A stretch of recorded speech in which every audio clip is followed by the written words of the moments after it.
நீங்க மேரேஜ் பண்ண போறீங்களா? அப்போ இந்த 3 விஷயங்களையும் நீங்க கட்டாயமா தெரிஞ்சு வச்சிருக்கணும். நம்பர் 1, ஹஸ்பண்டா இருந்தாலும் சரி, ஒய்ஃபா இருந்தாலும் சரி, குக்கிங், ஹவுஸ் ஹோல்ட் சோர்ஸ் எல்லாம் நிச்சயமா உங்களுக்கு தெரிஞ்சிருக்கணும். Because it is one of the most important life skills. உங்களுக்கு இந்த குக்கிங்கோ இல்லாட்டி வீட்டு வேலைகள் தெரியல அப்படின்னா அப்ப மேரேஜுக்கு அப்புறம் ரொம்ப கஷ்டப்பட்டுருவீங்க. ஏன்னா எல்லா விஷயங்களுக்கும் யாரையாவது டிபெண்ட் பண்ணி இருக்கிற மாதிரியே ஆயிடும். அதே மாதிரி தான் கிராசரி லிஸ்ட். வீட்டுக்கு தேவையான பொருட்கள் என்னென்ன, மெயினா கிச்சனுக்கு என்னென்ன பொருட்கள்லாம் தேவை, அதை எங்க போய் வாங்கலாம், எந்த இடத்துல பெஸ்டா இருக்கும், எந்த இடத்துல சீப்பா இருக்கும் அப்படிங்கிற இத பத்தின ஒரு கம்ப்ளீட் நாலேஜ் உங்ககிட்ட இருக்கணும். இதெல்லாம் நீங்க தெரிஞ்சு வச்சிருந்தீங்கன்னா தான் உங்களோட மந்த்லி எக்ஸ்பென்சஸ் உங்களோட கண்ட்ரோல்ல இருக்கும். இல்லாட்டி நீங்க கஷ்டப்பட்டு ஏர்ன் பண்ற பணம் எல்லாம் தேவையில்லாத பொருட்களுக்கு செலவு பண்ற மாதிரி உங்க பணம் வேஸ்ட் ஆகுற மாதிரி ஆயிடும். Number 2, EB bill, cable, gas bill. நீங்க ஒரு டெனண்டா இருந்தீங்க அப்படின்னா வீடு ரெண்ட், மெயின்டெனன்ஸ், இந்த மாதிரியான விஷயங்கள்லாம் எந்த டேட்குள்ள பே பண்ணணும் அப்படிங்கறத நீங்க தெரிஞ்சு வச்சிருக்கிறது ரொம்ப ரொம்ப நல்லது.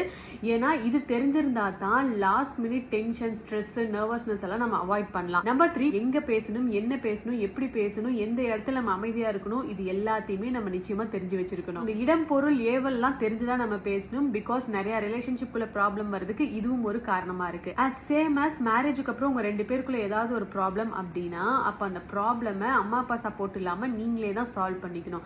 எல்லாத்துக்கும் போய் அம்மா அப்பா கிட்டேயே நின்னோம் அப்படின்னா அது நல்லா இருக்காது. தேவையில்லாத ப்ராப்ளம்ஸ் தான் அதிகமாகும்.